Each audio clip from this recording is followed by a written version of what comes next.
Hey y'all, I want to take a quick look at how we can use some of the commonly available streaming tools to better make it able for us to do gaming online. The first tool that I use in a big way is Discord. Now you can see how I set up my Discord channel here. I created a server solely for my game. The team recently renamed themselves Hand of the Sphinx.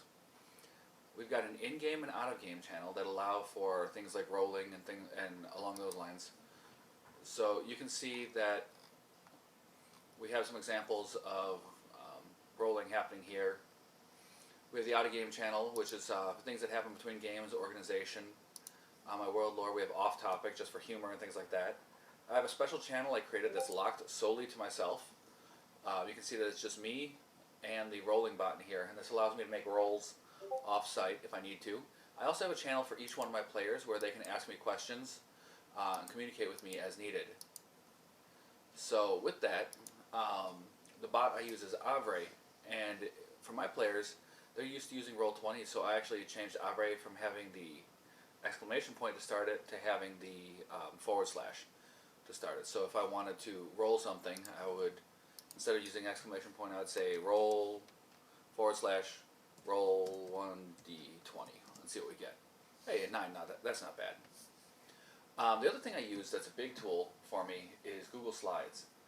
So I'm going to show you how we've done this. Hold on. Alright, so you can see here I have my pending map for Google Slides.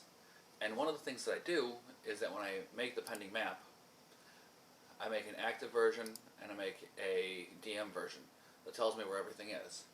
And what I can do is once I've made these versions, I copy the DM version to the active version, and then I delete the text that's at the bottom that tells me what everything is, and I can also start moving things. So this swarm of bats right here, if I hit Control and the down button, those swarm of bats are going to start moving down until eventually they go off screen.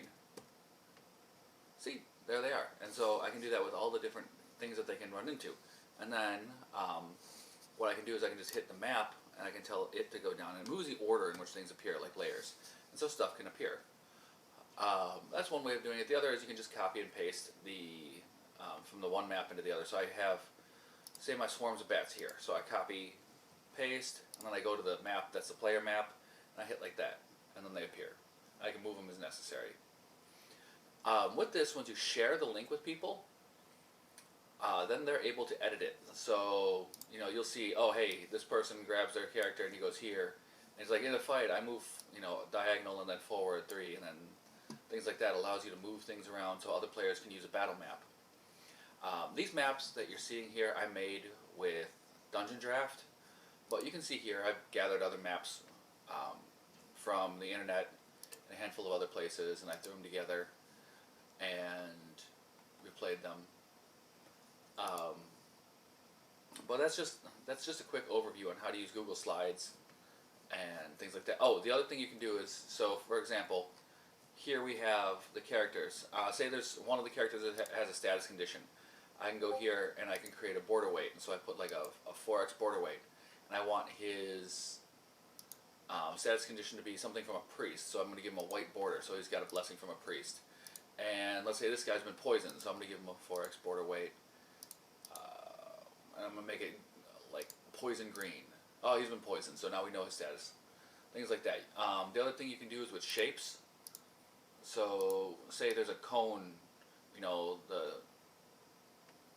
see, we've got a 20-foot cone right here, boom. So say this guy casts a 20-foot cone off of him. Well, I can sit here and I can move it into place. We're like, okay, so see, if you're in this area, you get hit by the cone.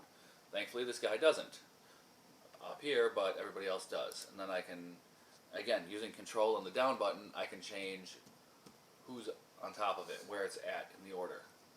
So that's one way of using the shapes. You can also designate areas with shapes.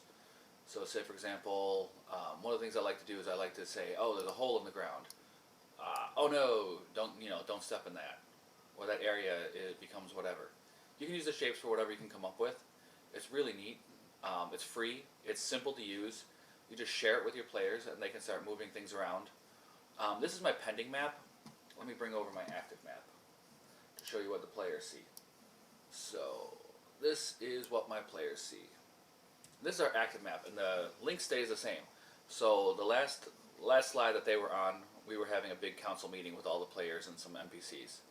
And then we have the boat as our battle. We always have the boat that we use for transport as always one of our maps. And then I would just take a map from one area, and then I would just paste it in as a slide down here if I was going to bring it to my players as an active map.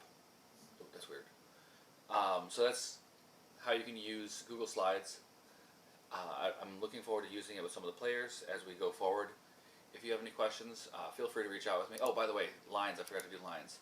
You can also do lines. So say you need to know who's on this line. You can add a line. A lot of the other tools you can use are really neat once you start getting used to it.